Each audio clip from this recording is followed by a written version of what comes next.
सबों को जीवित प्रभु यीशु के पावन और मीठे नाम पर प्रेज द लॉर्ड।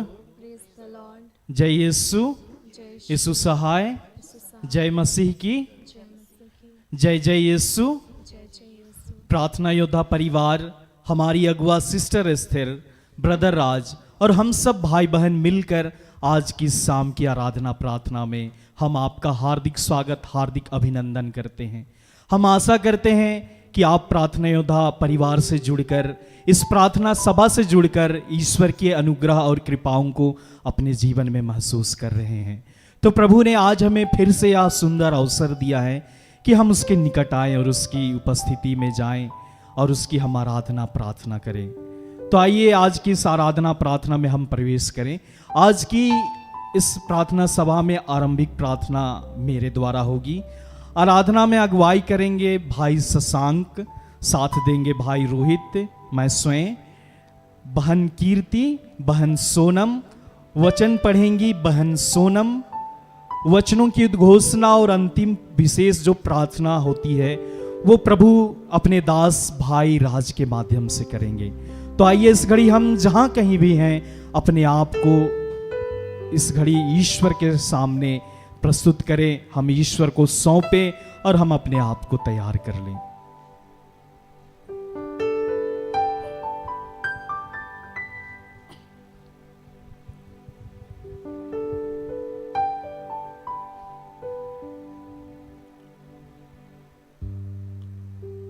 आइए हम इस घड़ी हमारे सृष्टिकर्ता जो हमसे प्यार करते हैं, जिसने इस घड़ी हमें बुलाया है, हम उसको धन्यवाद दें। हम उसको इस घड़ी अपने हृदय की बातों को कह दें। धन्यवाद करते हैं प्यारे पिता। प्रभु आप किस प्रेम के लिए हम आपका धन्यवाद करते हैं प्रभु, कि प्रभु तू अपने प्रेम के निमित्त हमें संभालता है, हमें सुरक्षित रखता है, हमारी हर छोटी बड़ी जरूरतों को पूर्ण करता है मेरे पिता। क्षण क्षण हमें सींचता है, हमें बढ़ाता है, हमें निरंतर लिए चलता है पिता। हम आपका धन्यवाद करते हैं प्रभु। इस सुंदर समय के लिए प्रभु हम आपका धन्यवाद करते हैं कि आज के इस दिन में प्रभु इस घड़ी आपने हमारे नाम को पुकारा प्रभु, फिर से हम पर अनुग्रह किया, कृपा किया कि इस घड़ी प्रभु हम तेरे सामने पाए जाते हैं, तेरे निकट पाए जाते हैं प्रभु।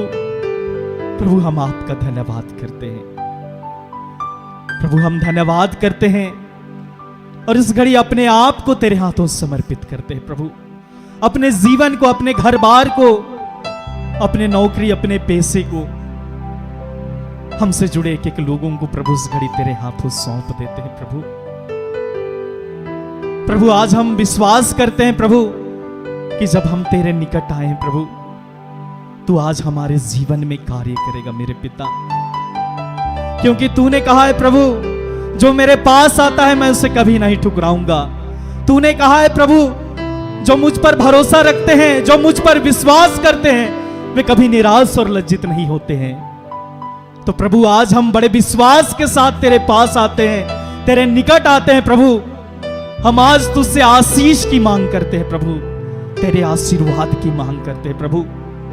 तू ही वो दाता है जो हमें आशीष देता है, तू ही वो दाता है जो हमें आशीर्वाद देता है।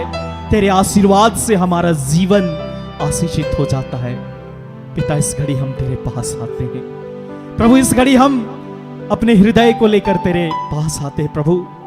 प्रभु यह हृदय प्रभु बार बार तेरे विरुद्ध में चला जाता है प्रभु। हमारा यह मन तेरे विरुद्ध में चला जाता है प्रभु। हमारा यह जीवन, हमारा यह आचरण तेरे विरुद्ध में चला जाता है प्रभु। प्रभु इस घड़ी हम तुझसे प्रार्थना करते हैं प्रभु, अपने पावन जल को छिड़क कर इस घड़ी हमें शुद्ध कर, हमें पवित्र कर प्रभु। किस घड़ी हम तेरी स्तुति, तेरी आराधना, तेरी महिमा सारे हृदय से करने पाए प्रभु, आत्मा और सच्चाई से करने पाए प्रभु।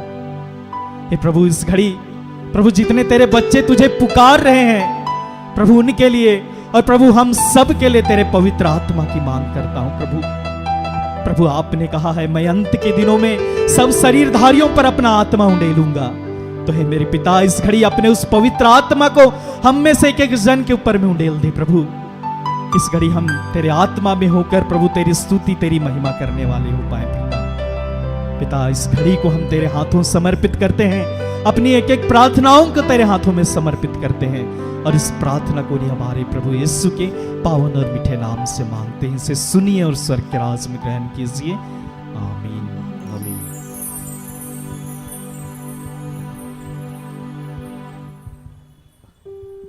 आइए इस वक्त जितने लोग इस आराधनालय में खड़े हो जाए, हम लोग प्रभु की आराधना स्तुति में उसके गीत को गाने वाले, तो क्यों ना हम झूमते हुए उसकी आराधना करें, क्यों ना मुंह खोलकर ताली बजाकर पूरे उत्साह के साथ उसकी स्तुति करें। जब प्रभु इस पृथ्वी को छोड़कर जा रहे थे, उस स्वर्ग पर चढ़ रहे थे, उसने कहा अपने चेलों से कि जाओ तुम पूरे संसार भर फैल जाओ और मेरे नाम का सुसमाचार फैलाओ। तुम प्रचार करो मेरे नाम का, ना केवल शब्दों से वरन अपने व्यवहार से भी मुझे दर्शाओ, ताकि लोग पहचाने कि मैं ही जीवित ईश्वर, मैं ही सच्चा परमेश्वर। आइए इस गीत के माध्यम से फिर से हम लोग अपने आप को और मजबूत करेंगे कि हम लोग जहां कहीं भी जाएंगे प्रभु का प्रचार करेंगे, उसकी स्तुति उसकी आराधना करते हुए उसकी महिमा गाते हुए।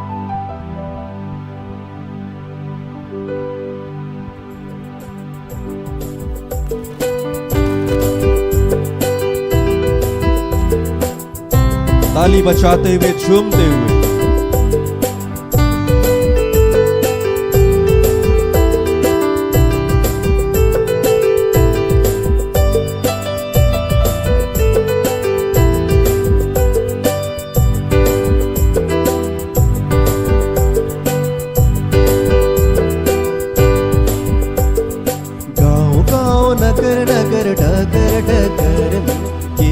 प्रचार करूंगा, ओ यीशु प्रचार करूंगा। गाँव नगर नगर डगर डगर में यीशु प्रचार करूंगा, ओ यीशु प्रचार करूंगा। गाँव गाँव नगर नगर डगर डगर में यीशु प्रचार करूंगा, ओ यीशु प्रचार करूंगा। गाँव नगर नगर डगर डगर में यीशु प्रचार करूंगा, ओ यीशु प्रचार करूंगा। गाँव गाँव नगर नगर डगर डगर में यीशु प्रचार करूंगा, ओ यीशु प्रचार करूंगा।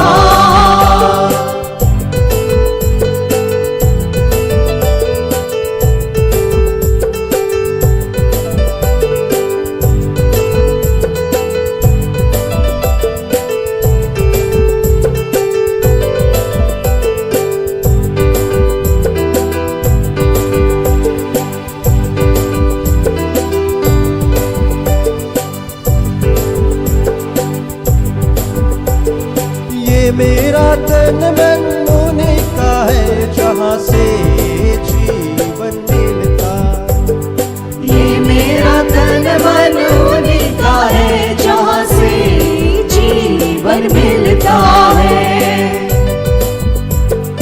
ये मेरा तन मन होने का है जहाँ से जीवन मिलता है। ये मेरा तन मन होने का है जहाँ से जीवन मिलता है। क्यों नहीं क्यों नहीं क्यों नहीं गाऊं मैं भजन उसका, यीशु प्रचार करूंगा, ओ यीशु प्रचार करूंगा। गाँव गाँव नगर नगर डगर डगर में यीशु प्रचार करूंगा, ओ प्रचार करूंगा। ये सांस, हमारा सांस जो हम अपने नथनों से सांसों को लेते हैं, वो किसका है? किसने दिया है? वो केवल वो ईश्वर। ईश्वर ने अपने सृजा, अपने स्वरूप हमें गढ़ा। आज हम इसी सांस के बदौलत जिंदा हैं। हमारे सामने कई एक ऐसी समस्या आए बीते दिनों में, लेकिन प्रभु ने हम सबको बचा कर रखा। आइए इसी स्वर के माध्यम से, इसी सांस के माध्यम से उसकी स्तुति करें।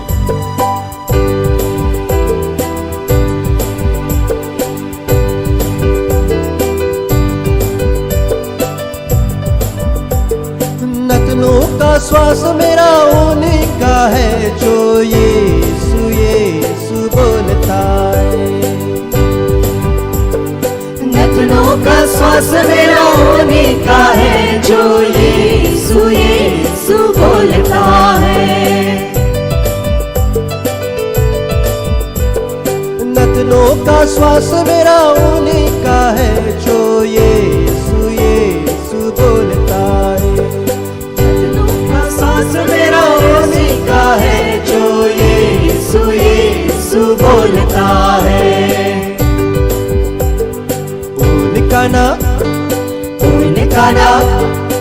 उनका ना गाऊं तो गाऊं मैं किसका, यीशु प्रचार करूंगा। ओ यीशु प्रचार करूंगा। गाँव गाँव नगर नगर डगर डगर में यीशु प्रचार करूंगा। ओ यीशु प्रचार करूंगा। सब कुछ उसका है, खुल के उसको स्तुति करें। मत देखिए इर्द गिर्द कौन है। आप घर में हैं, जितने यूट्यूब में जुड़े हैं, खुलकर उसको स्तुति करें, मुंह खोल कर उसको स्तुति करें, क्योंकि वो चाहता है कि हम सारे लोग सच्चे मन के उसकी आराधना करें।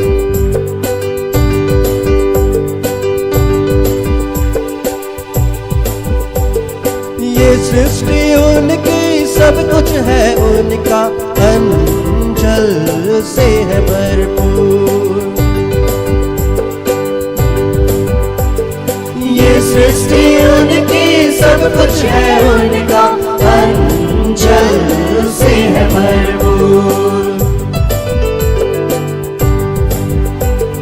ये सृष्टि उनकी, सब कुछ है उनका, अंजल से है भरपूर। ये सृष्टि उनकी, सब कुछ है उनका, अंजल से है भरपूर। उसी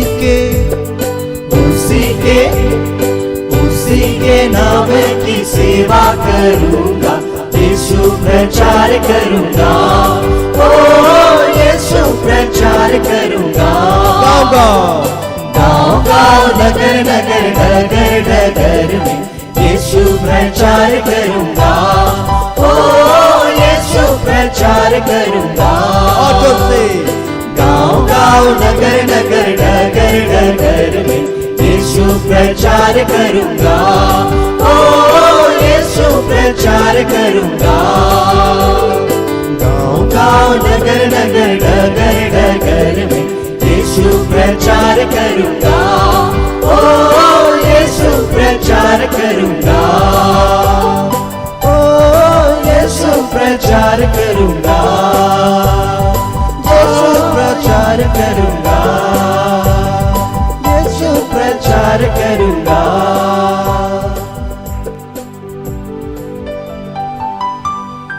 आइए अपनी आंखों को बंद रखें। सचमुच पिता वो कहता है हम सबों से, वो चाहता यही है कि हम उसके प्रेम को बिखेर दें।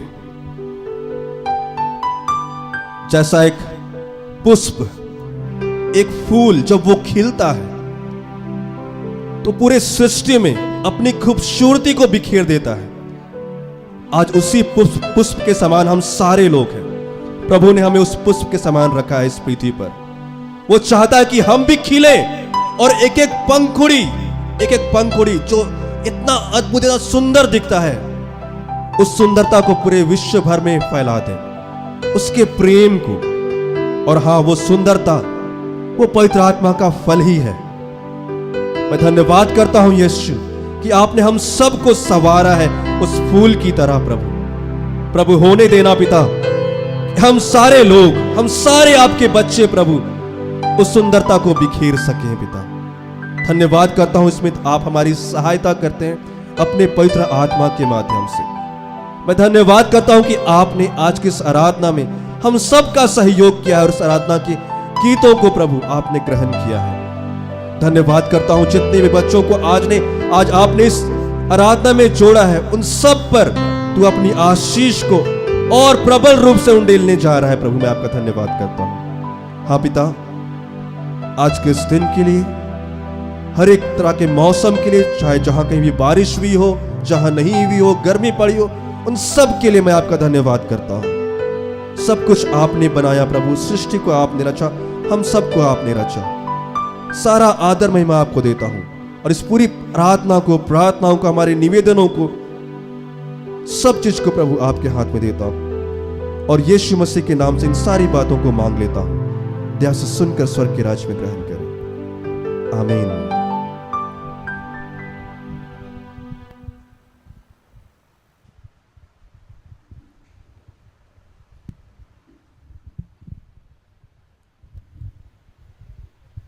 आज का ठहराया गया वचन है लूका रचित सुसमाचार अध्याय 7 पद संख्याएं 2 से 15। वहाँ किसी सूबेदार का एक दास जो उसका प्रिय था बीमारी से मरने पर था। उसने यीशु की चर्चा सुनकर यहूदियों के कई पुरनियों को उससे यह विनती करने को उसके पास भेजा कि आकर मेरे दास को चंगा कर। वे यीशु के पास आए और उससे बड़ी विनती करके कहने लगे, वह इस योग्य है कि तू उसके लिए यह करे, क्योंकि वह हमारी जाति से प्रेम रखता है और उसी ने हमारे आराधनालय को बनाया है। यीशु उनके साथ गया, पर जब वह घर से दूर ना था तो सूबेदार ने उसके पास कई मित्रों के द्वारा कहला भेजा, हे प्रभु, दुख ना उठा, क्योंकि मैं इस योग्य नहीं कि तू मेरे छत के तले आए। इसी कारण मैंने अपने आप को इस योग्य भी ना समझा कि तेरे पास आऊं, पर वचन ही कह दे तो मेरा सेवक चंगा हो जाएगा। मैं भी पराधीन मनुष्य हूँ और सिपाही मेरे हाथ में है, और जब एक को कहता हूँ जा तो वह जाता है, और दूसरे से कहता हूँ आ तो आता है, और अपने किसी दास को कि यह कर तो वह उसे करता है।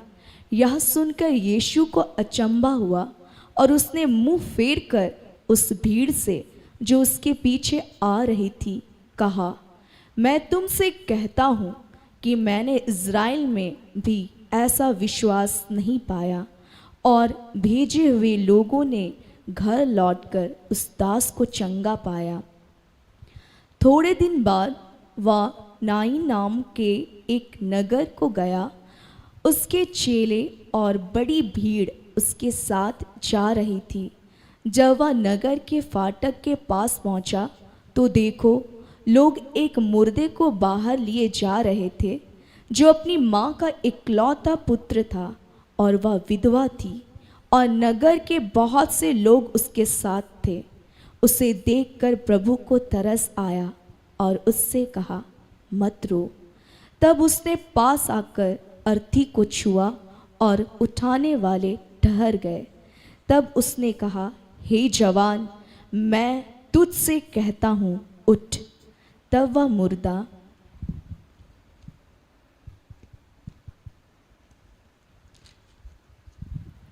उठ बैठा और बोलने लगा। उसने उसे उसकी माँ को सौंप दिया। यहाँ तक या प्रभु की वाणी है। ईश्वर को धन्यवाद।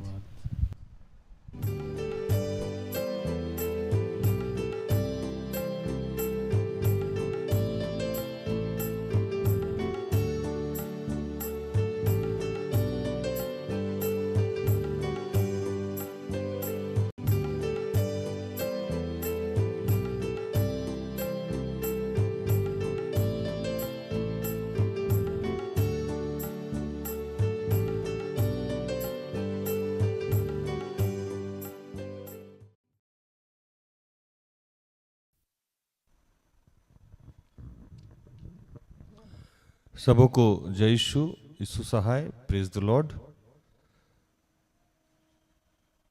आइए हम वचन को सुनने से पहले प्रार्थना करें।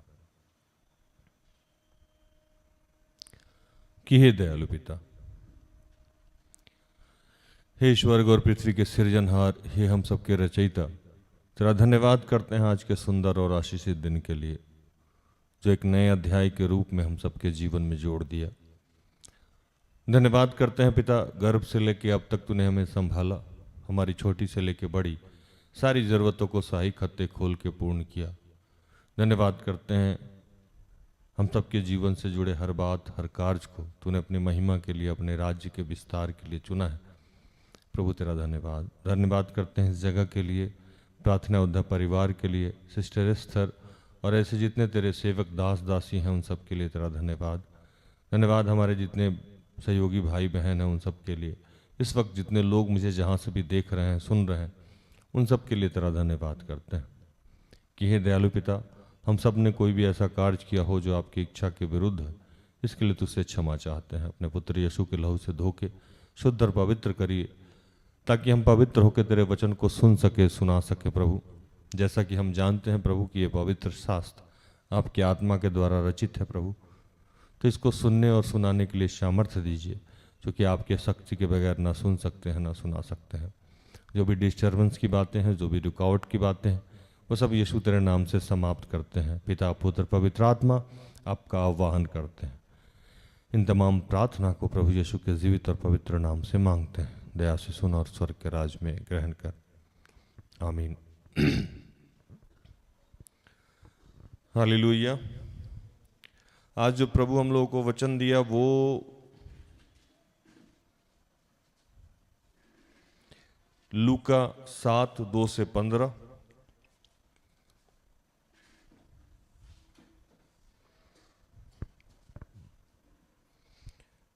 मैं पढ़ता हूं फिर से इसको।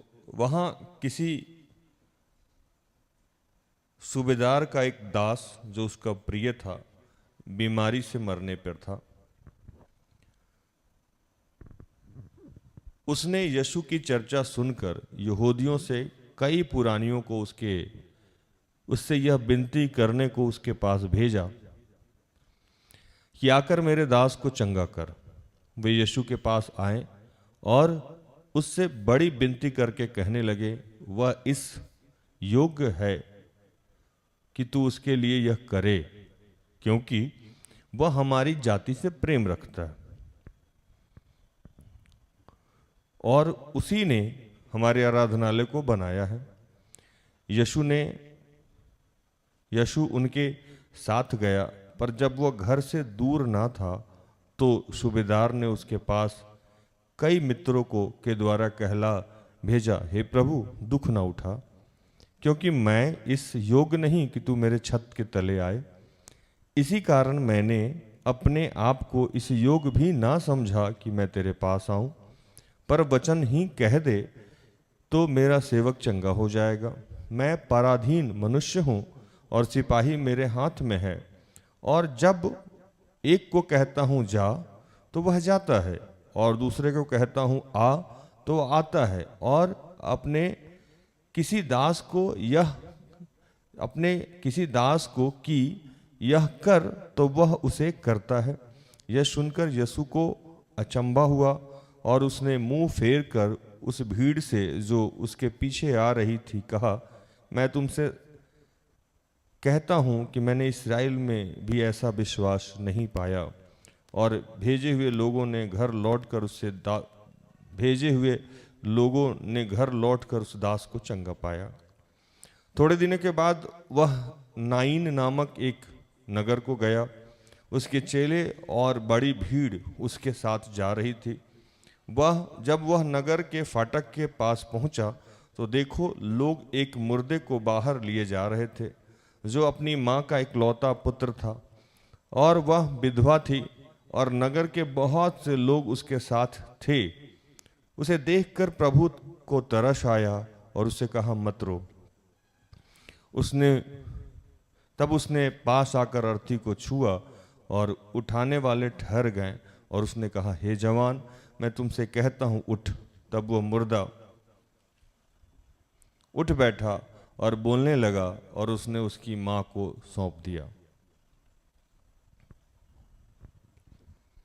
आज जो प्रभु वचन दिए हम लोगों को वो तो आप लोग को समझ में आ ही गया होगा।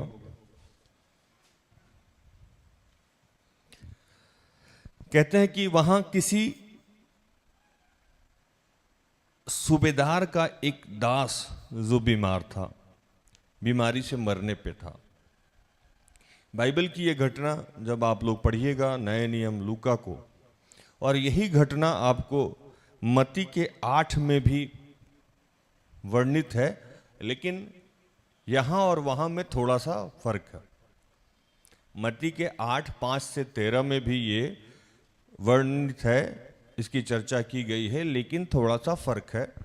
फर्क इसलिए है कि वो मत्ती ने लिखा था, इसको लूका ने लिखा था। तो कई बार हम किसी के बातों को कहते हैं, मैंने अमित भाई को कुछ कहा और अमित भाई ने कुछ जाके और कुछ कहा, तो थोड़ी सी फर्क तो पड़ ही जाता है। वही है यहाँ मत्ती और लूका के दरमियान में जो फर्क है वो थोड़ा फर्क है। विशेष जो आज प्रभु समझाना चाहते हैं उस पे, जिस पे हम लोग चर्चा करेंगे, मनन चिंतन करेंगे प्रभु के सामर्थ्य, वो ये कि यहाँ लिखता है बाइबल कि एक सूबेदार था। सूबेदार मतलब आप लोग समझ पाते होंगे कि एक ऐसा व्यक्ति, सूबेदार बेसिकली यहाँ जो थाना पुलिस में सूबेदार एक रैंक है, और वहाँ भी सूबेदार एक प्रतिष्ठित व्यक्ति को ही माना जाता था जो किसी थाना का इंचार्ज से थोड़ा सा छोटा होता है। वो काफ़ी सिपाही और काफ़ी लोगों का प्रतिनिधित्व करता है और उसके ऊपर भी अधिकारी होते हैं। इस सूबेदार के बारे में जो चर्चा किया जा रहा है कि सूबेदार था और सूबेदार का कोई दास बीमार था। सूबेदार बीमार नहीं था, सूबेदार का कोई दास बीमार था, और उसने जब बहुत सारी चर्चा सुनी कि यीशु चंगाई देते हैं, तो उसने कुछ पुरनियों को, पुरनिया का सेंस ये है कि कुछ ऐसे व्यक्ति को भेजा जो बुजुर्ग थे, जो वहाँ बुजुर्ग लोग थे। जैसे अभी हम लोग यहाँ ओल्ड लोग हैं या पंच लोग हैं, गणमान्य लोग हैं, बुजुर्ग लोग होते हैं, तो हम लोग शादी ब्याह और कोई चीज़ को प्रतिनिधित्व करने के लिए कहते हैं कि आप लोग चले जाइए, अंकल आप चले जाइए, दादू आप चले जाइए, चाचा आप चले जाइए। तो वहाँ सूबेदार ने क्या किया कि खुद नहीं जाके और उन लोगों को भेजा, और भेजते समय बोला कि जाके आप उनसे रिक्वेस्ट कीजिए कि वो हमारे लिए प्रार्थना करें, या हमारे जो घर में जो हमारा दास बीमार है, बीमार ही नहीं वो मरने पे है, सिर्फ बीमार ही नहीं है वो मरने पे है, उसके चंगाई के लिए उसके लिए प्रार्थना करिए। और ये जो लोग हैं वहां जाते हैं और जाके यीशु को कहते हैं कि सुनिए आप उसके यहां चलिए। क्या करिए? उसके यहां चलिए। और जाना इसलिए भी जरूरी है, कैसे लोग आज कैसे उसको इंटेंगल करता है। यीशु को यह स्वभाव यहां पसंद नहीं आया। हालेलुया। जो काम, बहुत प्यार से समझिएगा आज इसको, ये जो व्यक्ति हैं, जो सूबेदार हैं, वो यीशु के पास खुद नहीं गए। इसका वजह कुछ और था जो बाद में क्लियर किया गया है। और पुरानियों को इसलिए भेजे कि वो जाके रिक्वेस्ट करे, लेकिन पुरानिये जो ओल्ड लोग थे, जो बुजुर्ग लोग थे, वो इस चीज को दूसरे कहानी में बदल दिए।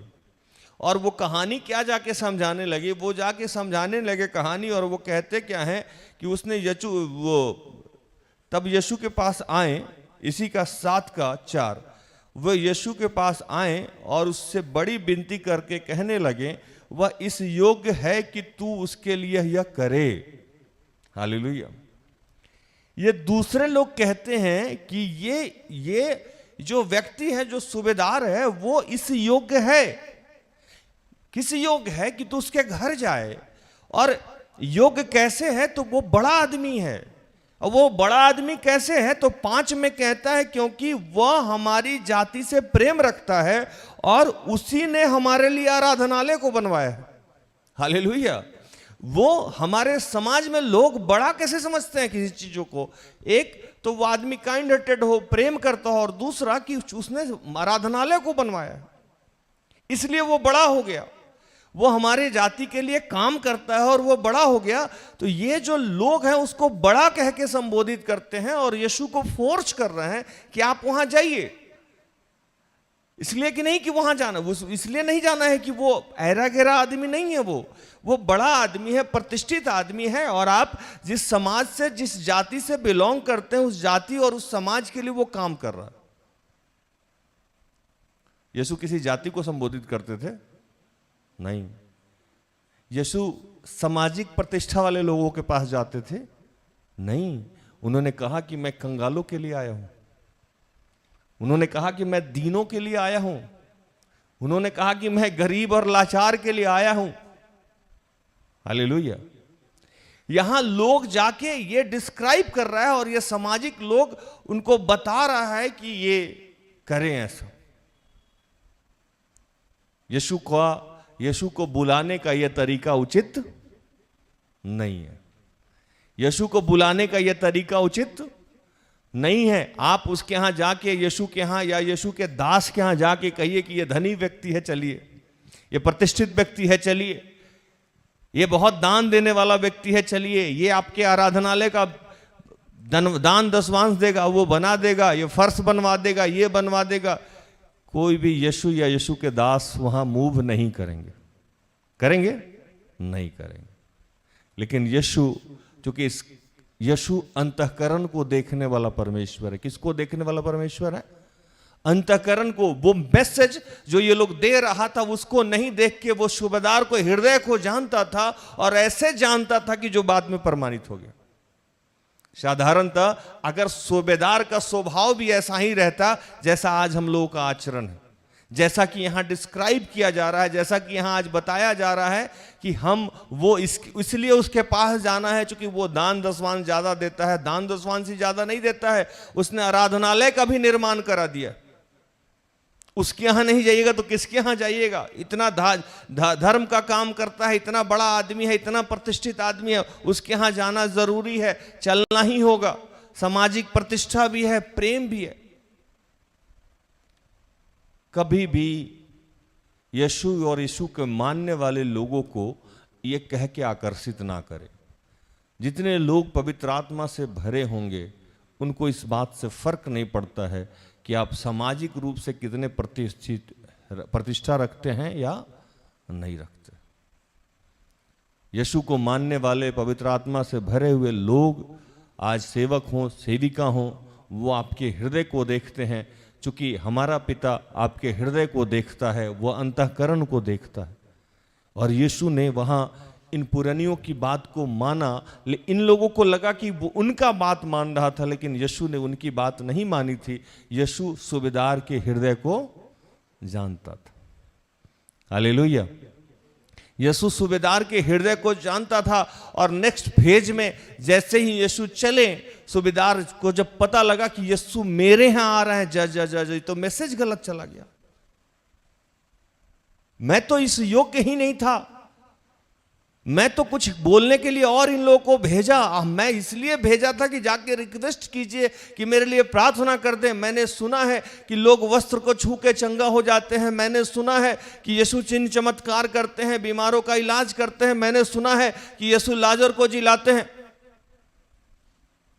उतने बड़े ईश्वर के पुत्र को, उतने बड़े गुरु को मुझसे मिलने की मेरी औकात नहीं थी, मेरी हिम्मत नहीं थी, मैं इस लायक नहीं था कि उनके पास जाऊं। इसलिए मैंने आप लोगों को भेजा था और आप लोगों ने इस मैसेज को गलत कर दिया। गलती से आप उनको यहां बुला के ले आए। फटाफट क्या करते हैं कि वो अपने कुछ और मित्रों को वहां भेजते हैं। अभी भी जानने के योग अपने आप को वो समझते नहीं है, जबकि बाइबल कहता है कि घर से कुछ ही दूर, कितनी दूर? कुछ ही दूर थे। चाहते तो सूबेदार चल के वहां पहुंच जाते। यीशु ने 6 को पढ़िएगा। यीशु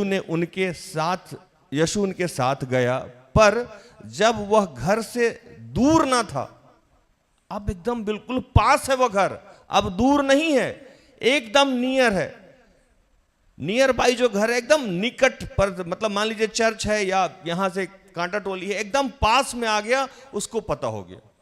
अब सूबेदार मैसेज भेज रहा है कि भैया ये क्या गलत हो गया, ये क्या अनर्थ हो गया। और ये मैसेज जो है बहुत ही बेहतरीन मैसेज है जो यहां से शुरू करता है। आज हम सब का आचरण ऐसा होना चाहिए, आज हम सब का आचरण भी ऐसा होना चाहिए और आज हम सब का विश्वास भी ऐसा होना चाहिए। सूबेदार वहां कहलता है कि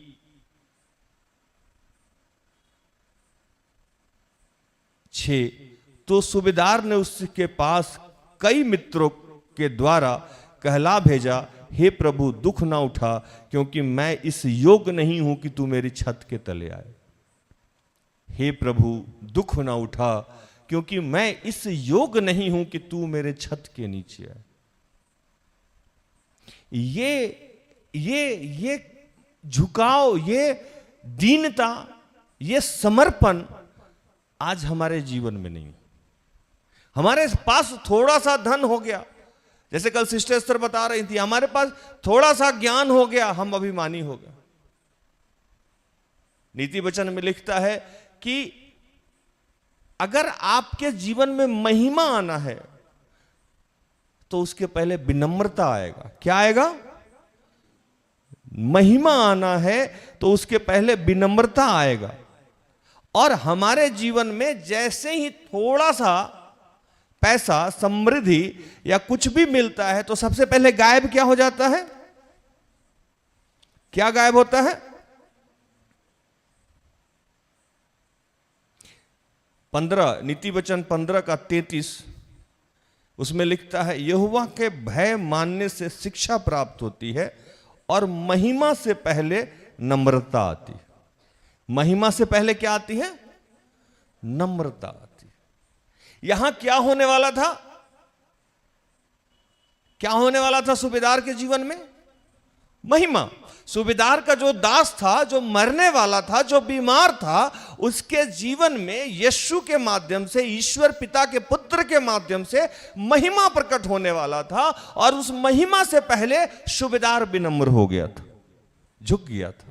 और इतना झुका था कि वो अपने आप को इस योग्य भी नहीं समझ रहा था अब कि वो उससे आंख मिलाए। हालेलुया। अपने आप को इस योग्य भी नहीं समझ रहा था कि यीशु के पास जाए, उससे मिले। आंख मिलाना तो बहुत दूर हो गया। बाइबल कहती है, एक जगह प्रभु कहानी सुनाते हैं, प्रभु यीशु कहानी सुनाते हैं कि 2 आदमी आराधनालय में गया। कहां गया?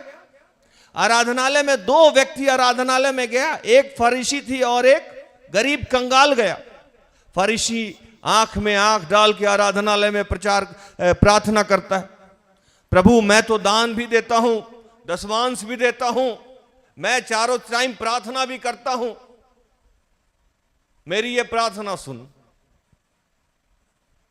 और वहीं एक कंगाल, एक गरीब व्यक्ति ऐसे खड़ा होके, प्रभु मैं तो इस योग्य नहीं हूं कि आराधनालय में खड़ा रहूं, मैं इस योग्य नहीं हूं कि तू मेरी प्रार्थना सुने। यीशु कहता है कि दोनों में किसकी प्रार्थना सुनी जाएगी? कंगाल की। हालेलुया। आज हमें यह देखना है, हमें जांचना है, हमें समझना है, हमें अपने अंदर झांकना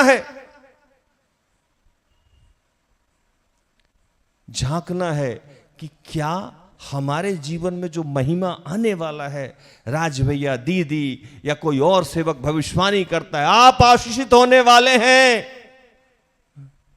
और हो नहीं रहे। क्रॉस चेक करिए। महिमा तो आने वाली है, लेकिन उसके पहले विनम्रता हो रही है, विनम्रता आ रही है जीवन में। अगर विनम्रता नहीं आएगी दोस्त, तो महिमा रुका रहेगा। आप अपने महिमा को खुद रुक रहे हैं अभिमानी बनके। हालेलुया। आप अपने महिमा को खुद रोक रहे हैं अभिमानी बनके, उदंड बनके, विनम्रता खो के आप अपने महिमा को रोक के रखे हो। सूबेदार के जीवन में महिमा प्रकट होने वाला था और वो इस कदर विनम्र था कि यीशु के पास जाना और यीशु को अपने पास बुलाना दोनों ही उचित नहीं समझ रहा था। ये कह रहा था कि ना मैं इस लायक नहीं हूं कि यीशु से, चाहे मैं यीशु के पास जाऊं या यीशु मेरे पास आए। इसीलिए उसने पुरनियों को भेजा था और पुरनिया लोग इसको ठीक उलट दिया था। हालेलुया। अब अपने मित्र से कहलावा भेजता है कि जा यीशु से कहना कि मैं इस योग्य नहीं हूं, मैं पहले भी इसी कारण से दूसरे लोगों को भेजा था, क्योंकि मैं ये जानता था कि मैं इस लायक नहीं हूं कि मैं तेरे पास आऊं। मैं जानता था कि मैं इस लायक नहीं हूं, मैं तो करप्ट आदमी हूं, मैं तो दुर्बल आदमी हूं, मैं तो कमजोर आदमी हूं, मैं तो पापी आदमी हूं, मैं अपवित्र आदमी हूं, तुमसे कैसे मिलूं यीशु, या तू मेरे छत के नीचे कैसे आए यीशु, मेरा घर भी अपवित्र है, मैं तो गलत ढंग से पैसा कमाता हूं, यहां मत आ यीशु। हालेलुया। ये भावना ना यीशु को बहुत पसंद है, ये दीनता ना यीशु को बहुत पसंद है, ये अंगीकार करने की कला ना यीशु को बहुत पसंद है, उसे भाता यही है। हालेलुया। लेकिन हम ठीक उल्टे स्वरूप से जीते हैं। आज हम गलती करके मानते भी नहीं हैं। अंगीकार की कला, अंगीकार की क्षमता हमारे जीवन से धीरे धीरे धीरे लुप्त हुए जा रही। आज हम जब क्षमा भी मांगते हैं शॉर्टकट में मांग लेते हैं। आज हम जब सेवक से भी डिस्क्राइब करने जाते हैं छोटा में कर लेते हैं,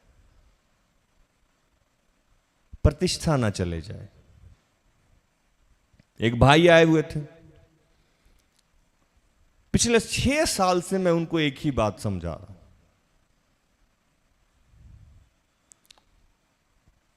मुझे याद है जहां तक कि 16 से या 15 से मैं उनको एक ही बात समझा रहा हूं। मैं चाहता हूं कि उसको साझा कर दूं।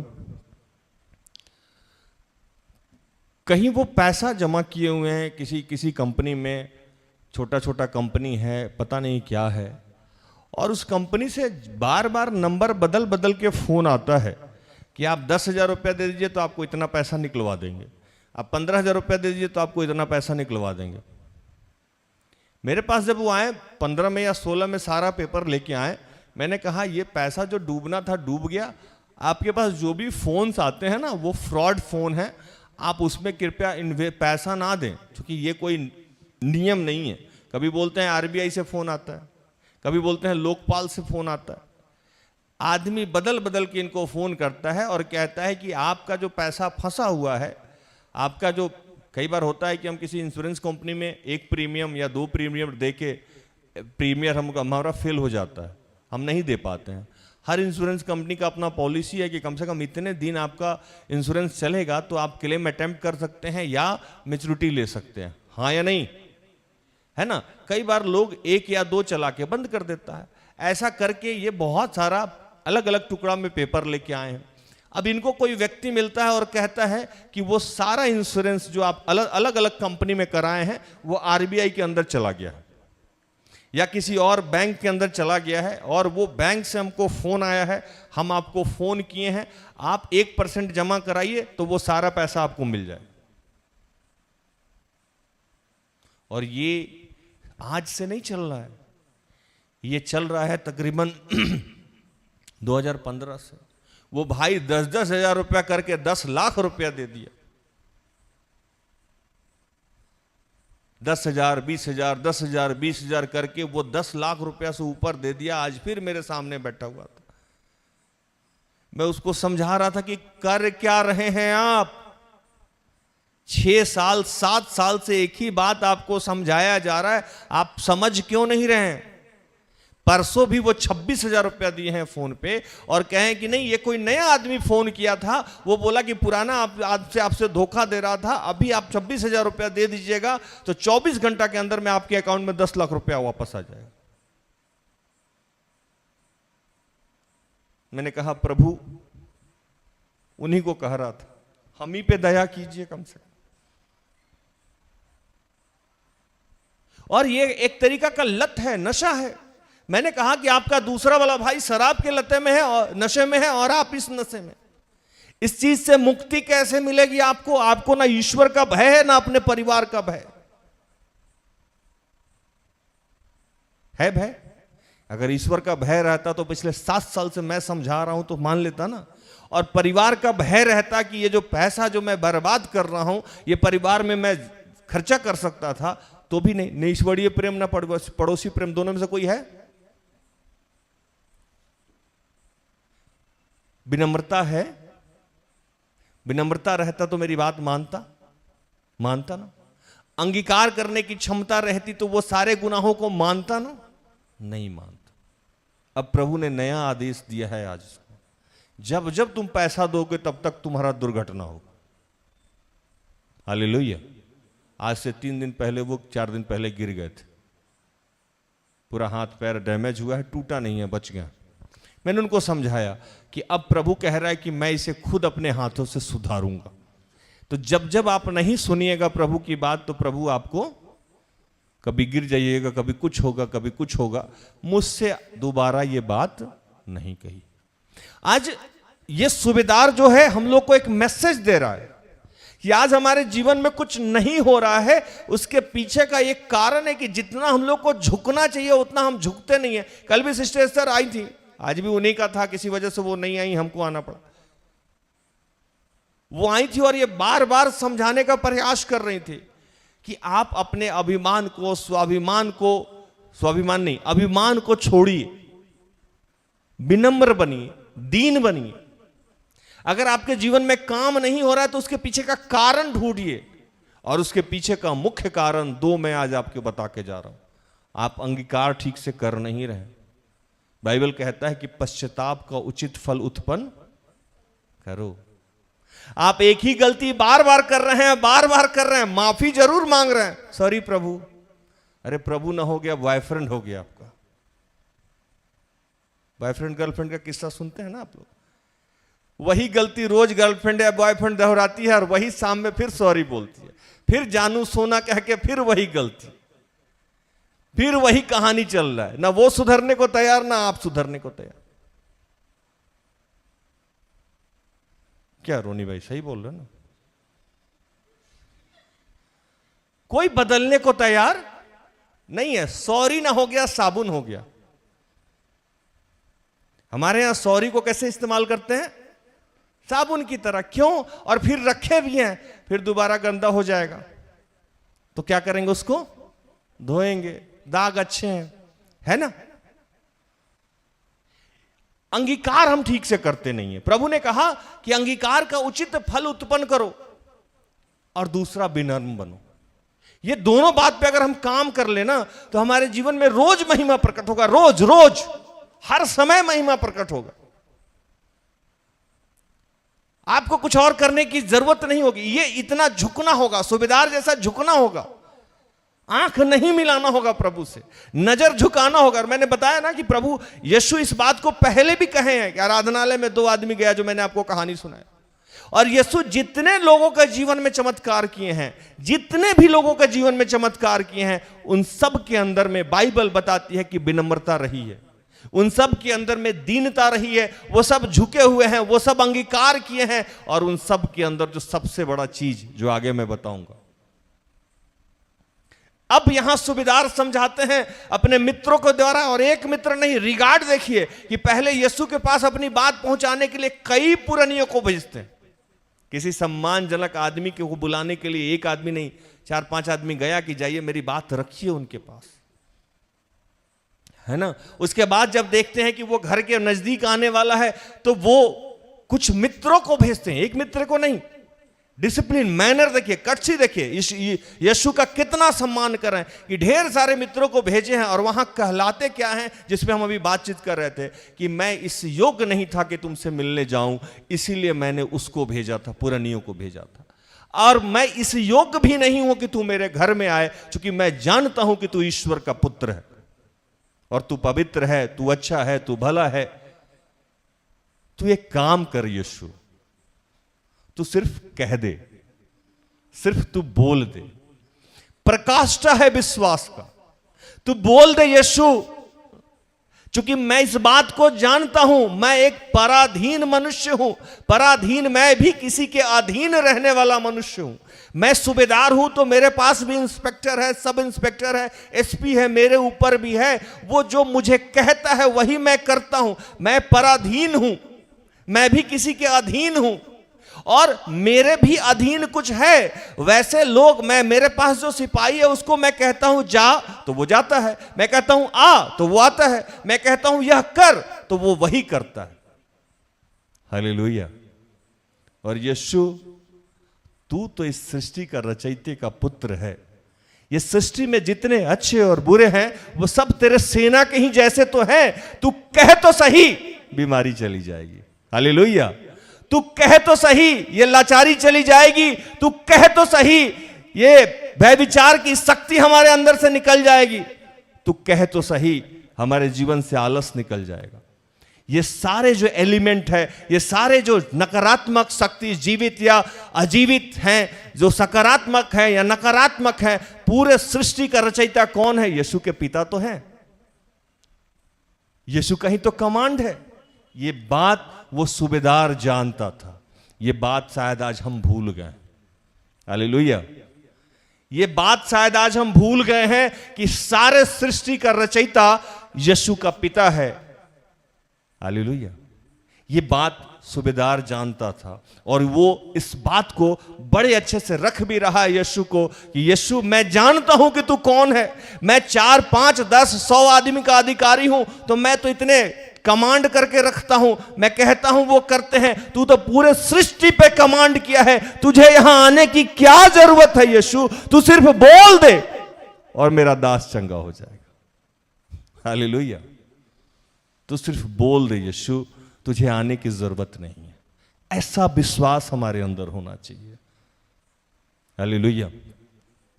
मैंने अपने जीवन काल में, अपने सेवकाई में यहां ऐसे कुछ विश्वासी को देखा है।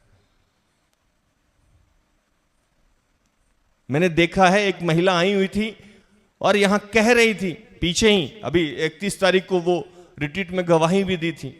मैं और मेरी अगुआ पीछे खड़े थे। वो बोल रहे थे, राज भी आप बोल दीजिए, मेरा बेटा ठीक हो जाएगा। मैं डर से कांप रहा था, क्योंकि मैं जान रहा हूं कि मैं कितना लाचार, अपवित्र और बहुत कमजोर आदमी हूं अंदर से। मैं वो जब कह रही थी, महिला कह रही थी कि भैया आपने कहा था और मेरा बच्चा हो गया। अब इस छोटे से बच्चे को, इस नन्हे से बच्चे को बोन कैंसर है, आप कह दीजिए ये ठीक हो जाएगा, आप प्रार्थना कर दीजिए ये ठीक हो जाएगा। और मैं डरा हुआ था, क्योंकि मैं तो एक नीरे प्राणी हूं, मैं कैसे कहूं। मैंने अपनी अगुआ की तरफ देखा, आदतन एक छोटे बच्चे की तरफ, मैं अपनी मां की तरफ देखा, आत्मिक मां की तरफ। आपको क्या कहना? इन्होंने कहा कि हाथ रख दीजिए। मैंने हाथ रख दिया और प्रभु को ढेर सारी महिमा मिले, सिर्फ महिमा उसी को मिले, वो बच्चा स्वस्थ हो गया। Praise the Lord. ये विश्वास है। न मैंने काम किया, न सिस्टर एस्थर ने काम किया, उस महिला ने के विश्वास ने और पिता ईश्वर ने काम किया। हालेलुया। न मैंने काम किया, न मेरी अगुआ ने काम किया, उस महिला के विश्वास और पिता ईश्वर ने काम किया। ये ऐसा विश्वास होना चाहिए। ऐसा विश्वास होना चाहिए कि यीशु सिर्फ बोल दे तू, और उस विश्वास से पहले वो दीनता, विनम्रता और वो झुकाव होना चाहिए। सिर्फ विश्वास होने से ही नहीं, विश्वास के पहले विनम्रता होना चाहिए। यीशु के पास वो अकड़ के भी जा सकता था कि देखिए मैंने आराधनालय बनाया है, मैं इतना फंड इरेज करता हूं, मैं इतना सारा कुछ देता हूं, ये सारा पब्लिक मेरे फेवर में है, आप मेरे घर आइए और इसके लिए प्रार्थना करके जाइए। जैसे आजकल हम लोग अगुआ को बुलाते हैं ना, कैसे नहीं आइएगा, बस चले तो सिस्टर उस्टर को उठा के ले जा लो, प्रार्थना करके जाइए। इधर कहते क्या है, क्या करके जाइए? प्रार्थना। कहां आए हैं? प्रार्थना कराने। और बोलते कैसे हैं? आए कहां हैं? प्रार्थना कराने। यहां का लोग बोलता है निवेदन देने आए हैं, रिक्वेस्ट करने आए हैं। और बोलेगा कैसे? मेरी प्रार्थना लिख लो। अरे मिलेंगे नहीं आज, क्या काम है? निवेदन देना था। निवेदन दे रहे हैं कि गोली चला रहे हैं? बोल भी रहे हैं कि निवेदन देना है और बात कैसे कर रहे हैं? बिना अपॉइंटमेंट की नहीं मिलेंगी। और आप समझ रहे हैं कि प्रभु आपके जीवन में काम करेगा। दोस्त, हो सकता है कि आप सिस्टर एस्थर को डरा के काम भी करवा लें। काम इनको करना रहता तब ना आप इनको डरा देते। काम तो जिसको करना है वो आपसे डरने वाला तो नहीं है। आपसे डरेगा ईश्वर, पवित्र आत्मा, प्रभु यीशु? डरा लीजिए फिर। आप मुझे डरा सकते हैं, सिस्टर एस्तर को डरा सकते हैं, हमारे भाई बंदी को, मेरी जो दुबली पतली हो सकता है उसको धमका सकते हैं। वैसे भी डेस्कटॉप में मेरे यहां जितना बच्चा भेजते हैं सब ऐसे ही है, पता नहीं उस टेबल का क्या करना है वो आपको। आप रिक्वेस्ट करते हैं कहीं भी, मैं थोड़ा सा अलग हट के समझाऊं आज। प्रार्थना करने से पहले कभी भी आप कहीं भी प्रार्थना करने जाएं या घर में प्रार्थना करें, विनम्र हो जाएं, झुक जाएं, टूट जाएं, गिर जाएं। वहां एकदम लगे कि ईश्वर पिता खड़ा है और एकदम अंगीकार करे कि प्रभु मैंने इतनी सारे पाप कर लिए हैं, अब मैं तुझे कैसे देखूं पिता। इसी से प्रार्थना का शुरुआत होना चाहिए। यहां तो हम लोग धन्यवाद प्रभु मेरा गाड़ी का स्कूटी का तेल खत्म हो गया था, अरे धन्यवाद प्रभु वो लड़की फोन नहीं उठाई, धन्यवाद प्रभु मेरा नंबर नहीं लग रहा था, धन्यवाद प्रभु मेरा नंबर नहीं बढ़ा था, धन्यवाद प्रभु मेरा कर्जा नहीं जा रहा था। मजाक बना के रखे होंगे हम लोग। अब थोड़ी देर बाद नींद आ रही है, ठीक है प्रभु चल भी रहे हैं, अब सुना अच्छा हो गया खत्म हो गया, ठीक है जाइए, ठीक बाय। आप जैसे बोले वैसा सुना, वैसा ही काम भी हो रहा है, वैसा काम भी हो रहा है। अब आप परेशान है कि सुना क्यों नहीं। आप जितना तेजी से बोले उतना तेजी से वो काम करने लगे। हर तीसरा चौथा आदमी यहां प्रभु के पास जाता है। एक खूनी भी वैसे ही जाता है, एक मर्डरर भी वैसे ही जाता है, एक भयविचार वाला भी वैसे ही जाता है। दुनिया का जितना करप्ट से लेके अच्छा आदमी है सब जाता है ईश्वर के पास और कहता है मेरा काम कर दीजिए। अगर वो सबका काम करने लगे तो सृष्टि का बैलेंस बिगड़ जाएगा, हाँ या नहीं। जेल में बैठा कैदी अभी क्या प्रार्थना कर रहा होगा कि हे प्रभु इस बार मेरा रिहाई करा देना। एक आतंकवादी भी यही प्रार्थना कर रहा होगा, हे प्रभु मैं जहां जिस मिशन पे जा रहा हूं सबको मार पाऊं, हाँ या नहीं। अभी जेपीएससी का और आईएएस और आईपीएस का एग्जाम है, कुछ दिन में बैंक का आने वाला है। जितने बच्चे भरते हैं हे प्रभु निकलवा देना। पता लगा कि 2 लाख बच्चे भर रहे हैं, दोनों के 2 लाख कहां प्रार्थना कर रहे हैं, उधर। पता लगा सबको अगर तथास्तु बोले तो हो गया। जो पुराने स्टाफ हैं वो लोग तो घर पे ही आएंगे फिर। इसके पीछे का कारण है कि वो देखता है कि आप उस पद के योग्य हैं कि नहीं हैं, और योग्यता पाने के लिए आपको विनम्रता अनिवार्य है। हालेलुया। योग्यता पाने के लिए, पद पाने के लिए विनम्रता अनिवार्य है, अंगीकार अनिवार्य है, जिसको आज हम छोड़ दिए कि नहीं छोड़ दिए? छोड़ दिए ना। और अंगीकार अगर कर भी रहे हैं तो वो उसको भी धोखा दे रहे हैं और अपने आप को भी धोखा दे रहे हैं। रिपीट टेलीकास्ट समझते हैं? जो गलती हम करते हैं, जिसके लिए हम क्षमा मांगते हैं, उसको बार बार दोहरा रहे हैं। प्रभु भी वेट कर रहा है कि जिस दिन अच्छे से अंगीकार कर लेगा, सोचेंगे इसके बारे में। वो भी जानता है कि सुबह सॉरी बोला है, शाम में करेंगे। आजकल आपके बॉयफ्रेंड या गर्लफ्रेंड या घर वाले, जैसे मैं अपनी बेटी को जानता हूं या अपनी पत्नी को जानता हूं, किस बात के लिए वो सॉरी बोले हैं, कितने देर बाद वो फिर रिपीट करेंगे। आप लोग नहीं जानते? घर वाले को जानते हैं कि नहीं जानते? आप लोग जब अपने भाई बहन को जानते हैं कि अभी ये सॉरी बोला, 15 मिनट बाद फिर यही काम करेगा, पिता ईश्वर जानता होगा कि नहीं रोहित की 15 मिनट बाद आप क्या करने वाले हैं, तो वो भी होल्ड पे रखे हुए है ना, कि एक बार आप बदल जाइए फिर हम बदल जाते हैं। आईना दूसरे को दिखाने से पहले खुद देखना चाहिए। आईना दिखाया करो पर खुद भी देख लिया करो। समझ में आ रहा है ना? ईश्वर को आप क्लेम करने से पहले खुद भी चेक करिए कि क्या होगा। यहां हम लोग बात कर रहे थे सूबेदार पे। सूबेदार वो बहुत दीन और विनम्रता के साथ ये सारा चीज उसको समझा रहा था और बहुत अच्छे से डिस्क्राइब कर रहा था। वो जान रहा था कि यीशु का पावर क्या है, यीशु का सामर्थ्य क्या है, यीशु की शक्ति क्या है। हम प्रार्थना करने के समय में ना अंगीकार करते हैं, ना हमारा विश्वास वैसा होता है, ना हम इतने विनम्र होते हैं, ना हम जानते हैं कि हम जिसके पास प्रार्थना कर रहे हैं कि वो कौन है। हालेलुया। कभी ये सोच के बैठिए कि वो सृष्टि का रचयिता है, सब कुछ उसके हाथ में। कभी ये सोच के बैठिए कि ये जो चाहे, जब चाहे, जैसे चाहे कर सकता है। फिर देखिए आपके प्रार्थना में कितना सामर्थ्य बैठ जाएगा। आप खुद भी डरे हुए हैं, आप खुद भी कमजोर होकर बैठे हुए हैं, और जिसके बाद जिससे प्रार्थना कर रहे उसको भी आप कमजोर ही समझ लिए हुए। आप अपने जैसे अपने ईश्वर खुदा को मान लिए। हालेलुया, समझ रहे हैं आप लोग? अब आगे चलते हैं।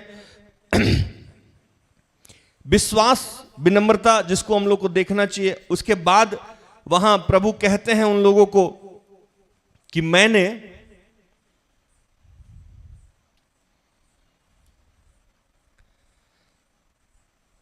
बहुत सुंदर लाइन है यहां, यह सुनकर यीशु को अचंभा हुआ और उसने मुंह फेर कर उस भीड़ से उसके पीछे आ रही थी कहा। अब देखिए, ध्यान से समझिए, यीशु आगे आगे चल रहे हैं, भीड़ पीछे पीछे, और यहां 4-5 मित्र बैठे हुए हैं जो सूबेदार के मित्र हैं। सूबेदार के मित्रों से बात हो गई, उन्होंने सुन लिया, कुछ नहीं बोल हैं अभी, यहां कुछ भी नहीं बोल रहे हैं कि जा तेरा दास चंगा हो गया, अच्छा हो गया, बुरा हो गया, ऐसा कुछ नहीं। सिर्फ यीशु ने उनकी बातों को सुना और अब ये मुड़ जा रहे हैं भीड़ की तरफ, जो लोग उनके पीछे थे, और कहते हैं कि ऐसा विश्वास मैंने इस्राएली में भी नहीं देखा। इस्राएली जो लोग पहले से ईश्वर को जानते हैं और जिन लोगों के जीवन में ईश्वर ने खुद काम किया, जो वो इस्राएली जिनको फिरौन के जंगल से छुड़ा के लाया गया था, जिनको खंभा, पानी, बिजली, भोजन, मन्ना, वस्त्र, जूता, चप्पल सब कुछ दिया जा रहा था, वैसे लोगों के अंदर भी ये विश्वास नहीं है जैसा कि सूबेदार के अंदर विश्वास है। और ये कहने के लिए, वो जताने के लिए घूम जाते हैं पीछे। अब ऐसा ही विश्वास यीशु आज हम सब के अंदर चाह रहा है।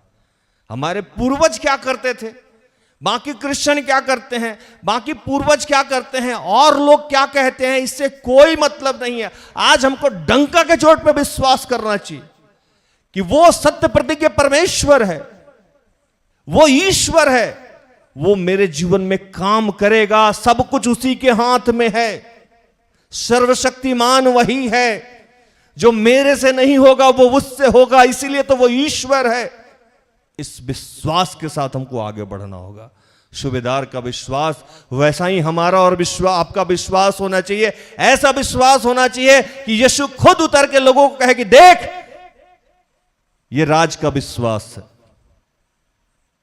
ऐसा विश्वास जो पहले किसी भी नहीं किया था। ऐसे विश्वास की मांग आज प्रभु यीशु कह रहे हैं, ताकि उनको भी गुमान हो जाए, जैसे अय्यूब के ऊपर ईश्वर को गुमान था। शैतान जब गया, घूमते फिरते टहलते, शैतान से ईश्वर ने पूछा, मेरे दास अय्यूब को देखे हो?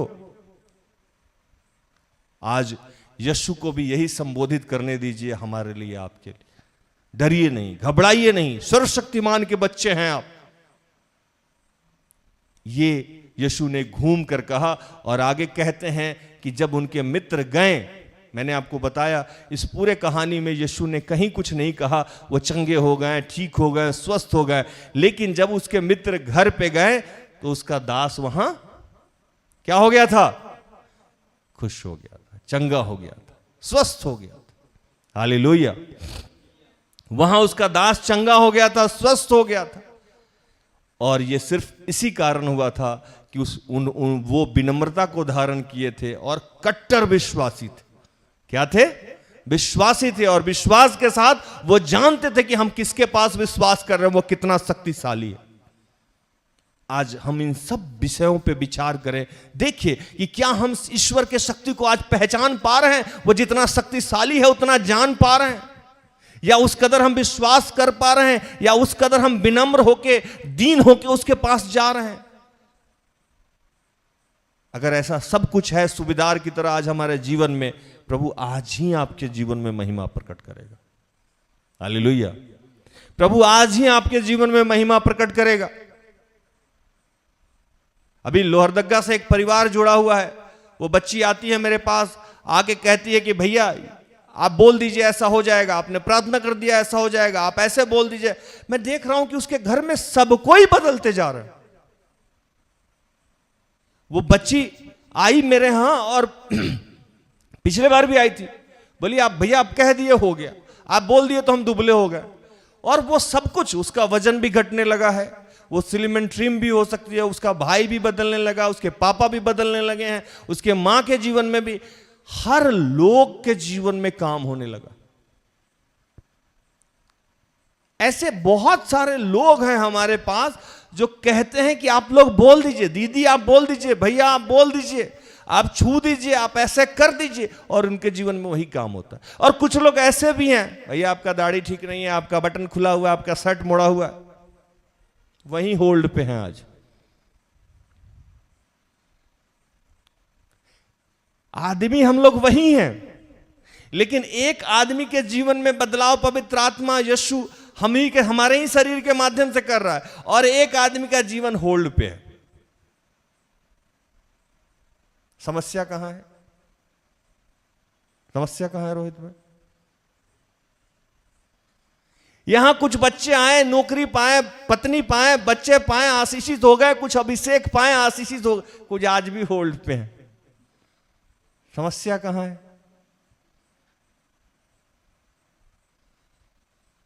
आपको जो चाहिए वही मिलेगा, आपको जो दिखाई देता है वही आपको मिलेगा। मैं एक उदाहरण देता हूं, यह गिलास आधा खाली है या आधा भरा हुआ है, यह सोच आपका तय करता है कि आप पॉजिटिव है कि नेगेटिव है। आधा खाली है और आधा भरा हुआ है, दोनों का मतलब एक ही होता है, लेकिन इससे इंसान के स्वभाव का पता चल जाता है। याद रहेगा? आगे एक और छोटी सी कहानी है जो बहुत इंटरेस्टिंग कहानी है। कुछ दिनों के बाद, थोड़े दिनों के बाद यीशु वहां से आगे बढ़ते हैं और जिस जगह पे जाते हैं उसका जगह का नाम क्या होता है? नाइन। और जगह पे जाते हैं और उस जगह का नाम नाइन होता है। वहां से गुजरते हैं और देखते हैं कि कुछ भीड़ एक अर्थी को लेके आती होती, कुछ भीड़ एक अर्थी को लेके आ रही थी और अर्थी के साथ बहुत सारे लोग थे। और उस अर्थी पे एक जवान लड़का मरा हुआ पड़ा हुआ था और लिखते हैं कि उसकी मां विधवा थी, उसका कोई नहीं था। हालेलुया। उसकी मां विधवा थी और उसका कोई नहीं था। यीशु को उस पे क्या हुआ? तरस आ गया।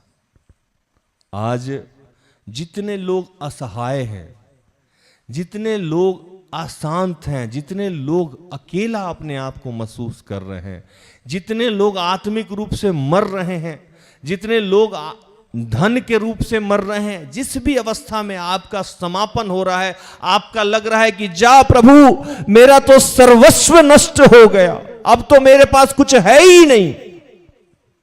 प्रभु आगे वहां लिखते हैं कि वो गए, वहां कोई प्रार्थना नहीं की गई है, वहां कोई रिक्वेस्ट नहीं किया गया है। इस वचन में यह लिखा है कि वो यीशु को जानते थे या नहीं जानते थे, इसकी चर्चा नहीं की गई है। बस यीशु वहां से गुजर रहे थे और देखा कि वहां से कुछ लोग अर्थी को लेके जा रहा है, अर्थी के साथ बहुत सारा भीड़ है और बगल में एक विधवा महिला रो रही है और उसका कोई सहारा नहीं है, कोई साथी नहीं है। आज हमारे जीवन में भी बहुत सारे लोग हैं हमारे समाज में जिसको लगता है कि हमारा अब कोई साथी नहीं है, कोई सहारा नहीं है, मेरा सब कुछ समाप्त हो गया है। प्रभु आज वैसे लोगों के घर में जाएगा। यीशु आज वैसे लोगों के घर में जाएंगे जैसे उसने इस अर्थी को छुआ और वो जवान उठ के खड़ा हो गया। आपके जीवन की सारी समस्याओं का आज अंत होने वाला है। हालेलुया। आज के आपके जीवन की सारी समस्याओं का अंत होने वाला है। कोई अनाथ नहीं है, कोई बेसहारा नहीं है, वो अनाथ और विधवाओं का ही पति है, स्वामी है। हालेलुया। आप जितने अकेले हैं, जितने तन्हा हैं, जितने अपने आप को कमजोर समझ रहे हैं, मत डरिए। यीशु आपके घर बिन बुलाए जाएगा, आज ही जाएगा, अभी ही जाएगा। वो कहता है कि बिना विधवा और अनाथों की प्रार्थना स्वर्ग को चीर के जाती है। आपका रोना, आपका चिल्लाना, आपके दर्द को, आपके भूख को, आपके बेइज्जती को यीशु देख रहा है। वो जाएगा और आप जिस जगह पे लज्जित हुए हैं वहीं आपको महिमान्वित कर देगा। हालेलुया। आप जिस जगह पे लज्जित हुए हैं वहीं आपको महिमान्वित करेगा। आपका बेटा बनेगा, आपका पति बनेगा, आपका दोस्त बनेगा, आपका पिता बनेगा, आपका सहारा बनेगा। वो यीशु निर्दयी परमेश्वर नहीं है, वो दयालु है, वो करुणा निधान है। वो आज आपसे कहता है, और यहां उसने उसके अर्थी को छुआ और वो जीवित हो गया। और आखिरी वचन में लिखता है कि उसने उसके मां को वो सौंप दिया। हालेलुया। प्रभु कह रहे हैं कि आपकी जीवन की सारी अवस्थाएं, चाहे जैसी भी है, जो भी है, जितने भी कष्ट में हैं, दर्द में हैं, प्रभु आपकी सारी अवस्थाओं को जानता है। वो अनभिज्ञ नहीं है। वो आपके आंसू को जानता है, आपके तकलीफ को जानता है, आपके गरीबी को जानता है, आपके दुर्बलता को जानता है, आपके आर्थिक तंगी को जानता है, आपके समस्या को जानता है। प्रभु कहता है कि मैं आज छूऊंगा। यीशु आज आपको छुएगा। यीशु आज आपके जीवन में चमत्कार करेगा। यीशु आज आपका सर्वस्व बदल देगा। आमीन। प्रभु इन सारे वचनों से आप सबको और मुझे भी आशीषित करे। आमीन। आइए हम आखिरी प्रार्थना में जाएंगे।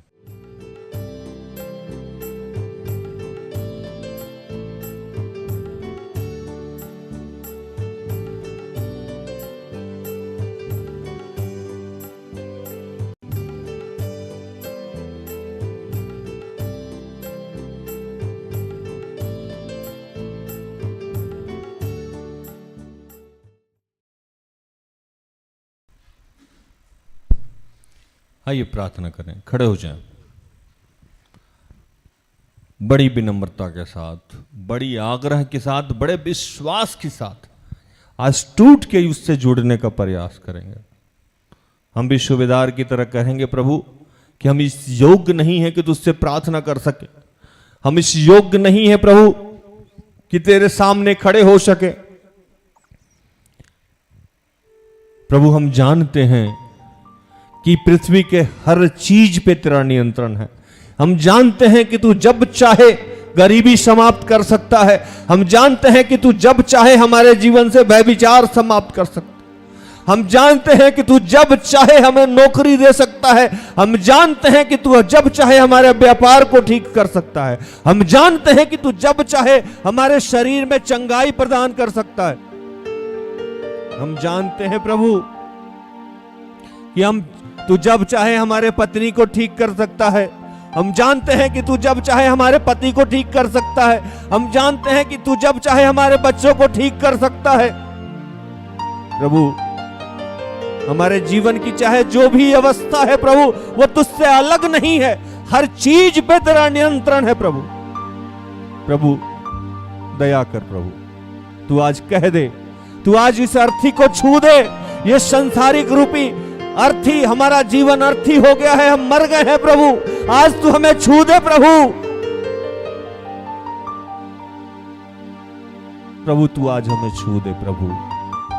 आज हमें स्वीकार कर पिता, स्वीकार कर पिता, पुत्र, पवित्र आत्मा, हमें अपने अधिकार में ले प्रभु। तू जब चाहे जो चाहे हो सकता है। तू अगर किसी काम को करना ही चाहे तो तुझे कौन रोकेगा पिता। आइए पिता, पुत्र, पवित्र आत्मा, हम सबको अपने अधिकार में लीजिए।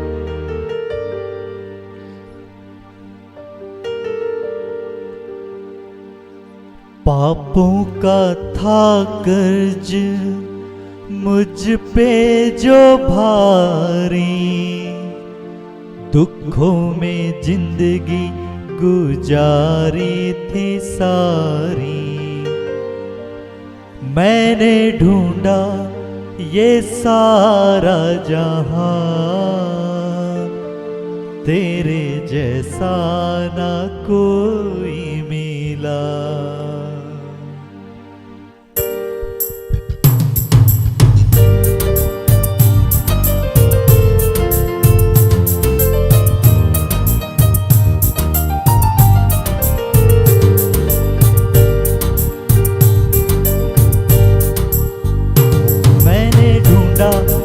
सारा जहां, तेरे जैसा ना कोई मिला। मैंने ढूंढा ये सारा जहां, तेरे जैसा ना कोई मिला। जैसा तूने किया है क्षमा, तेरे जैसा ना कोई मिला। जैसा तूने किया है क्षमा, तेरे जैसा ना कोई मिला। मैंने ढूंढा ये सारा जहां, तेरे जैसा ना कोई मिला। जैसा तूने किया है क्षमा, तेरे जैसा ना कोई मिला।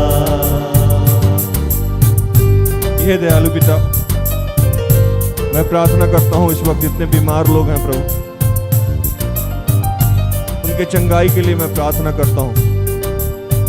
सचित, उषा, प्रभा, ज्योति, मरीना, दिव्या, पूनम, सुशीला, दीपशिखा, संतोष, मनीष, दर्शिला, अमर, किरण, टोनी, प्रतिमा, सपना, अग्नेश, जो लोग नशे से ग्रसित है प्रभु, सलमोन, सुनील, मगदली, नवीन, अभिषेक, विवेक, निशित, अनमोल, आलोक, राकेश। मैं प्रार्थना करता हूं तमाम बेरोजगार बच्चे के लिए, मयूरी, रश्मि, सचित, गॉडविन, ग्लोरियस, पुष्पा, नवीन, केशव, विभु, संगीता, प्रतिमा, ज्योति, शशि, पूनम, सीमा, निश्चल, पूजा, विवेक, अमित, दीपक, शालिनी, विनीता, प्रिंस, एरिक।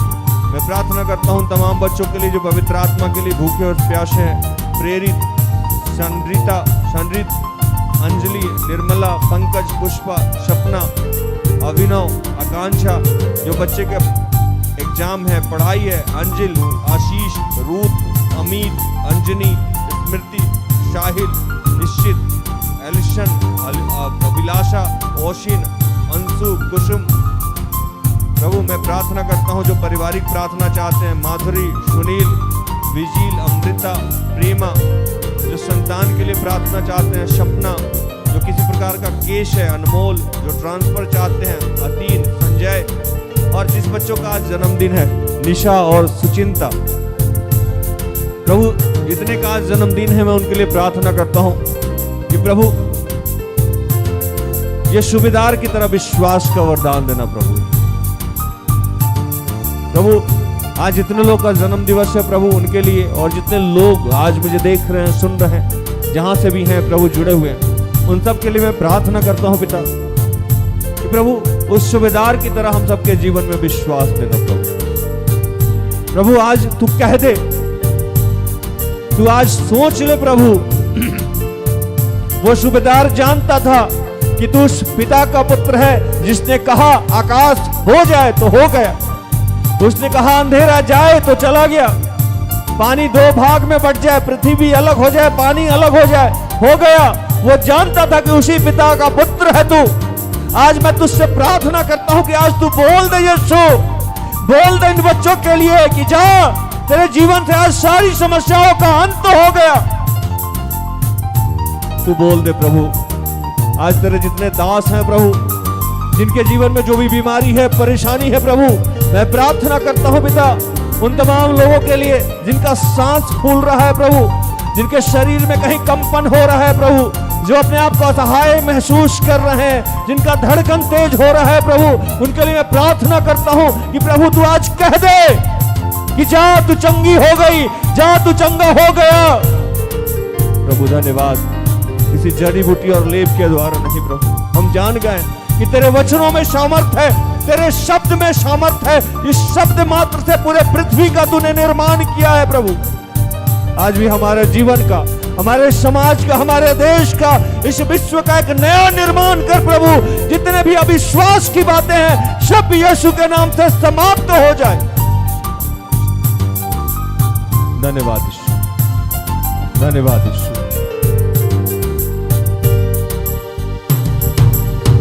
दुनिया के आगे दुहाई बहुत दी, आंसू के बिन ना मिला मुझको कुछ भी। दुनिया के आगे दुहाई बहुत दी, आंसू के बिन ना मिला मुझको कुछ भी। तुझको मिला जब मैं तब तुझको जाना, तब तेरे आगे जो मैंने दुआ दी। तुझको मिला जब मैं तब तुझको जाना, तब तेरे आगे जो मैंने दुआ दी। तूने सुन ली है मेरी दुआ, तेरे जैसा ना कोई मिला। तूने सुन ली है मेरी दुआ, तेरे जैसा ना कोई मिला। मैंने ढूंढा ये सारा जहां, तेरे जैसा ना कोई मिला। ये दयालु पिता, मैं अपने देश के प्रधानमंत्री, राष्ट्रपति, हमारे यहाँ के मुख्यमंत्री और जितने अन्य मुख्यमंत्री हैं, राज्यपाल हैं, उन सबको, प्रशासनिक गैर प्रशासनिक जो भी पदाधिकारी हैं प्रभु, उन सबको, जितने हमारे चर्च हैं उन सबके पासवान को, जितने स्वतंत्र रूप से सेवकाई करते हैं उन सब लोगों को,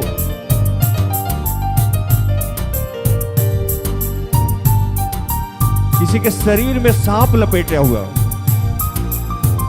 प्रभु इस वक्त उस परेशानी से आपको मुक्त कर रहा है। किसी जकड़न में है, कोई ऐसा व्यक्ति है, कुछ भी है जो शारीरिक रूप से कुछ लपेटे हुआ है, किसी ऐसे बंधन में है जिससे आप मुक्त नहीं हो पा रहे हैं। प्रभु कह रहा है कि आप जिस जकड़न में है वो आज समाप्त हो रहा है। वो चाहे जिस प्रकार का भी जकड़न है जो आप जिससे निकल नहीं पा रहे हैं, वो रिश्ते का जकड़न हो सकता है, वो व्यभिचार का जकड़न हो सकता है, वो किसी भी समस्या में आप जकड़े हुए हैं। प्रभु कह रहा है कि आप संपूर्ण रूप से आजाद किए जा रहे हैं। धन्यवाद करें ईश्वर, धन्यवाद करें। मैं प्रार्थना करता हूं जितने भी प्रशासनिक गैर प्रशासनिक पदाधिकारी हैं उन सब के लिए, मैं डॉक्टर्स के लिए प्रार्थना करता हूं। मैं आज प्रार्थना करता हूं जितने लोग चिट फंड के नाम से किसी को बेवकूफ बना के पैसा लेते हैं, वो जो लोग बनाते हैं, मैं उनके लिए प्रार्थना करता हूं प्रभु, उन्हें सद्बुद्धि देना, ज्ञान देना, उन्हें क्षमा करना प्रभु। और जो लोग बनते हैं प्रभु, मैं उनके लिए प्रार्थना करता हूं कि उन्हें भी बुद्धि देना, ज्ञान देना, ताकि ये गलत और सही का पहचान कर सके प्रभु। धन्यवाद करते हैं पिता, धन्यवाद करते हैं यीशु, धन्यवाद यीशु।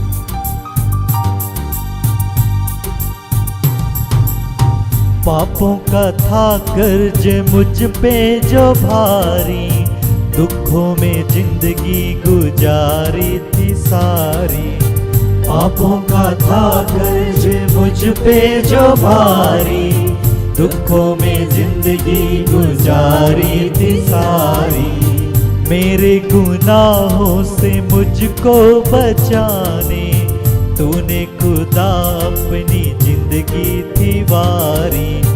मेरे गुनाहों से मुझको बचाने, तूने खुदा अपनी जिंदगी थी वारी। धन्यवाद करते हैं इस वक्त कुछ ऐसे बुजुर्ग लोग हैं जो नशा करके झगड़ा करते हैं, प्रभु आज उनको मुक्त कर रहा है।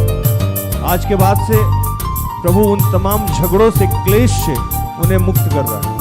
वो आज के बाद से विनम्र होंगे, मधुरभाषी होंगे। प्रभु तेरा धन्यवाद करते हैं। जितने भी बुजुर्ग लोग हैं जो नशा करके झगड़ा करते हैं, उन तमाम लोगों को आज प्रभु रिलीज कर रहा है, छू रहा है। वो जैसे अर्थी को छुआ था वैसे आज आपको स्पर्श कर रहा है। आप जो मर चुके हैं आत्मिक रूप से, पिता पुत्र पवित्र आत्मा के नाम से आप जी रहे हैं। रिसीव कीजिए, विश्वास कीजिए कि आज से आपके मुख पे प्रभु प्रहरा लगाएगा। आप चाह के भी गाली गलौज नहीं कर पाइए।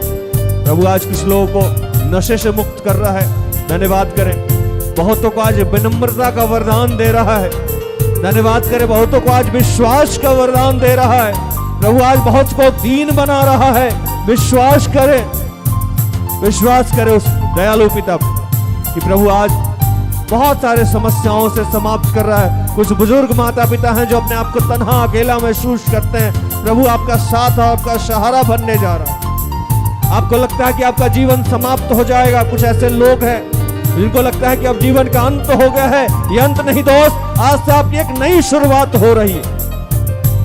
प्रभु तेरा धन्यवाद करते हैं, धन्यवाद करते हैं, धन्यवाद करते हैं पिता। सब कुछ आपके हाथों में समर्पित करते हैं। इन तमाम प्रार्थना को प्रभु यीशु के जीवित और पवित्र नाम से मांगते हैं। दया से सुन और स्वर्ग के राज में ग्रहण कर। आमीन। तो धन्यवाद, प्रभु आप सबको आशीष दे। आशा करते हैं कि आज के प्रार्थना से, आराधना से, वचनों की उद्घोषणा से और अंतिम प्रार्थना से प्रभु ने आप सबको स्पर्श किया हो, छुआ हो। प्रार्थना योद्धा परिवार निरंतर आपका आभारी है कि आप हमारे साथ हैं, संग हैं, हमारा सहयोग देते हैं, नित्य हमारे लिए प्रार्थना करते हैं। कोई भी वचन, कोई भी उद्घोषणा, कोई भी प्रार्थना आपके जीवन को तब तक नहीं बदल सकता है जब तक कि आप उस पर चलने का या उस पर यकीन करने का कष्ट ना करें। यकीन करें, विश्वास करें और चलने का प्रयास करें। प्रभु आपको आशीष दे। इन दिनों हमारे यहाँ रिट्रीट है, कृपया फ्री रजिस्ट्रेशन है, अपने आप को रजिस्टर्ड करें। रजिस्ट्रेशन इसलिए अनिवार्य है क्योंकि हमारी व्यवस्था को सुचारू रूप से चलाने के लिए, अपने आप को व्यवस्थित करने के लिए, कितने लोग आएंगे, क्या अरेंजमेंट करना होगा, इसलिए हम लोग रजिस्ट्रेशन करते हैं। वो निःशुल्क है, फ्री है। अपने आप को रजिस्टर्ड करें, एक दूसरे से साझा करें, खुद भी आएँ, दूसरों को भी लेके आएँ। आइए हम सब मिलजुल के प्रार्थना करेंगे और प्रभु से आशीष को पाने का प्रयास करेंगे। तब तक के लिए स्वस्थ रहें, सुरक्षित रहें, सरकारी नियमों का पालन करें, प्रभु के आदेश का पालन करें। जैसा मैं रोज कहता हूँ कि हम सब में बहुत सारी दुर्बलताएं हैं, कृपया हमें क्षमा करें और हमारे लिए प्रार्थना करें। प्रार्थना होता परिवार अगर आपके किसी भी काम आता है तो कृपया हमें संपर्क करें, हम सब अपने आप को धन समझेंगे। प्रभु आपको आशीष दे। जय यीशु, यीशु सहाय। Praise the lord. Good night, good bye.